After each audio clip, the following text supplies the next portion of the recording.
What's up, everybody? My name is Matthew, and you have stumbled upon a channel called Empty Facts. And, so today we're going to be talking about, let's do the intro first.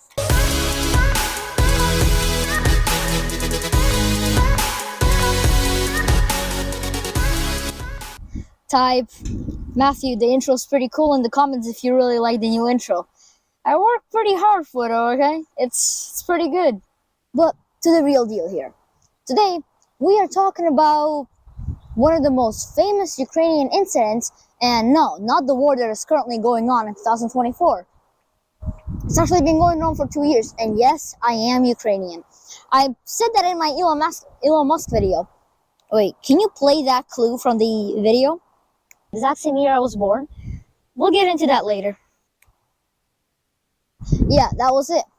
So, now, today we're going to be talking about Ukraine's one of the most famous incidents ever that even Americans dropped their jaws when they heard first about it.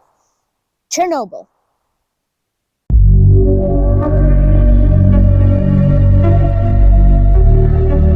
First of all, let's of course start with how it all started.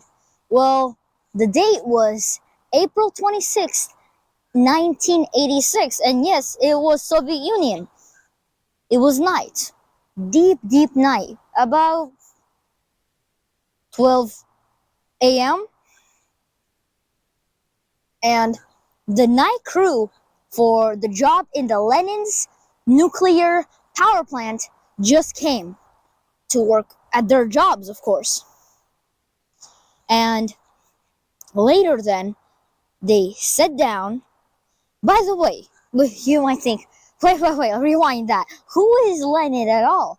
Well, I will make a video about that, but later. So be posted on my channel because that's a pretty good story.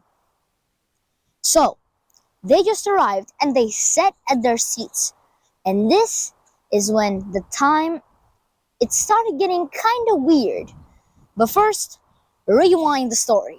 So in the beginning, before they were even testing the reactor, before even the crew came, before they were even completed with the reactor, when they were building the reactor, there were some problems, of course. Like the reactor was not turning on for some reason, or I don't know, like the reactor didn't have enough fuel, or it malfunctioned. But none of those problems were severe, so it didn't really stop anyone. But on the reactor, and let me show you an image of it. This is the reactor from Chernobyl. On the reactor, it literally showed those, you saw those little cubes? Yeah, those cubes are not little. They weigh 2 tons, each one of those. And there were definitely more than 50 of those cubes on that reactor. So, there was a scientist in the room when the reactor was testing. And when they powered on the reactor, the scientist saw those cubes shifting up and down, up and down. They were literally jumping up, but they weigh 2 tons. There's got to be at least like so strong of a force there to make those cubes like go up so much. And he was right. The uranium was causing so much power that even the cubes were lifting. Let me show you how it was. There's a video of it.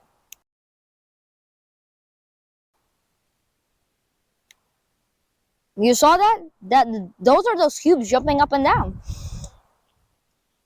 The uranium was getting so hot and so strong by the time, so they ignored that and they just decided to do the experiment.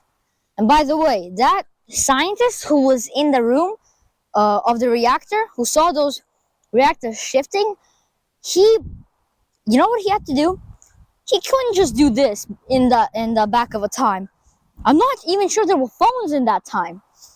He couldn't just do this, or maybe there were phones, but you know, there's like those very old ones. These. So he couldn't just do this. Okay, yeah, bridge. Yeah, I think we have a problem, but it's all right. It's okay. So yeah, what's the problem? This is the bridge. Oh yeah, well those 2-ton cubes are just shifting up and down, but it's no worries, no worries. It's fine. They couldn't do that. So what they had to do was this. He ran all the way to the other side of the power plant, which was big. And believe me, it was humongous.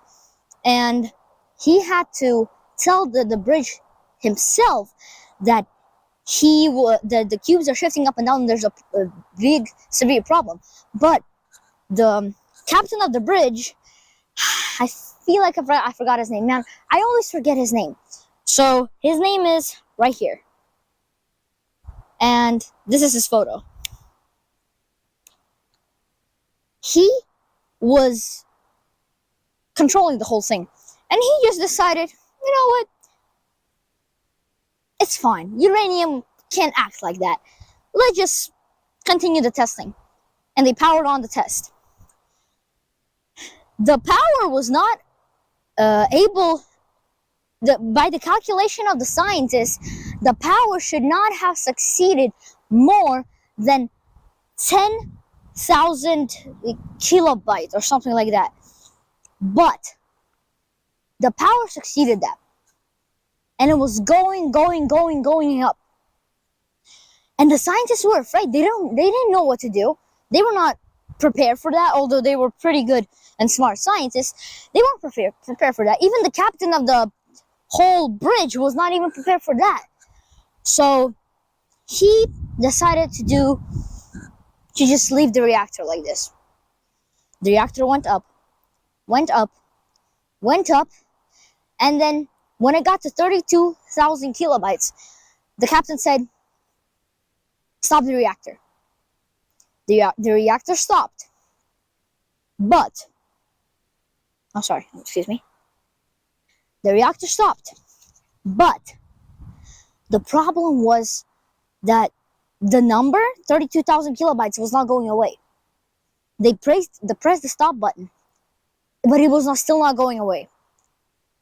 And at this exact time, at night, this happened. Yeah, that happened. And this is what everybody remembers Chernobyl for. People all around even the whole Europe, which is huge, they felt that. And of course, Ukraine themselves didn't want to say to their people there was such a loss. So you know who said to Ukrainians what actually happened? The Swedish. They felt the sensation of the nuclear waves, nuclear power, and it was going right from Chernobyl. And they understood that Chernobyl, the reactor, blew up. Now, it really isn't funny, especially if you were there. It's imagine how scary that would be. There is like a series called Chernobyl, and there's a movie it's about Chernobyl. And in the series, the husband of the main character is a firefighter, and he fought fires at Chernobyl. But it was so powerful that through time, radiation just ate him. Literally his flesh. And he just died. I don't want to show you the pictures of how people looked like, but it was really nasty. It was scary. So, yes. It's like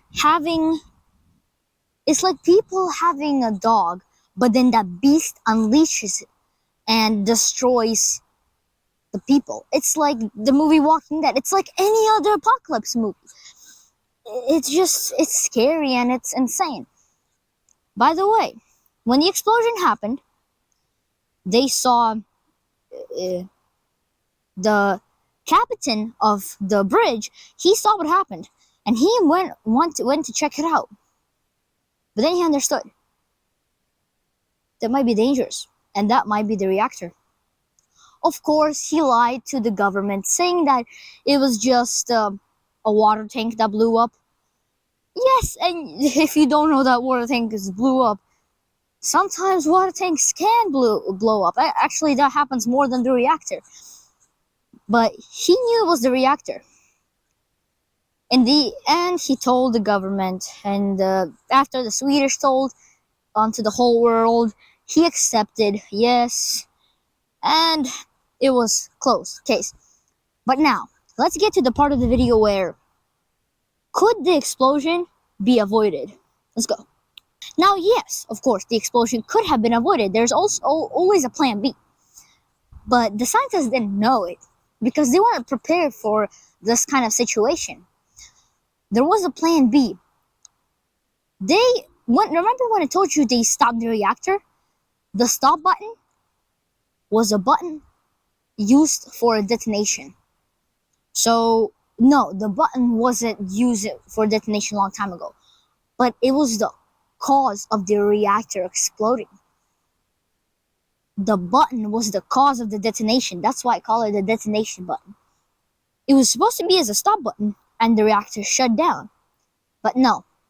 When they pressed the stop button, the reactor stayed at 32,000 kilobytes, which made it so powerful and so hot that it just blew. Now, and also, yes, the reactor could have been stopped by, if they did not press that button, guess what would happen? The reactor would have gotten to its maximum hotness, and its maximum power, which is for 64,000 kilobytes. And then guess what happened? It was shut down by itself. But per person, like the scientists, they had no control of shutting it down. That's why they pressed the stop button, and they thought it would end everything. But no, it started everything. It's the reverse. I hope you see a reverse sign here. It's the reverse. It started everything. It started the explosion, and it caused so many innocent people to die too. So, what do we have for our conclusion? Don't be a stupid scientist. Anyway, let's go. Now, for our conclusion, of course, it's not don't be a stupid scientist. Of course, and also that kind of incident never occurred in the United States, and probably at these times it will never occur. But do we really know that for a fact? Do we really know what's hiding can always be avoided? The conclusion of this video is it is alright to make mistakes, but it's not alright to make bad mistakes. That's the exact same thing. Anyway, the conclusion of this video, type in the comments, and I would really love to see all your conclusions because none of the people are the same, and none of the people are perfect. So just type in the comments your conclusions, and I guess that's it for today's video. By the way, don't forget to like and subscribe because I work extremely really hard for you guys, and it really helps me motivate and make more videos, and it helps me and it also helps me make more videos. So subscribe, press that subscribe button to reach our goal by the start of 2025. I would really like to have 100,000 subscribers. I know it's extremely hard for a starter YouTuber like me to get to that height, but I would really love to get that silver YouTube play button by the end of this year. So by the end of 2024. Hello people in 2026. So thanks so much for watching me. My name is Matthew. You were an Empty Facts, and bye bye everybody.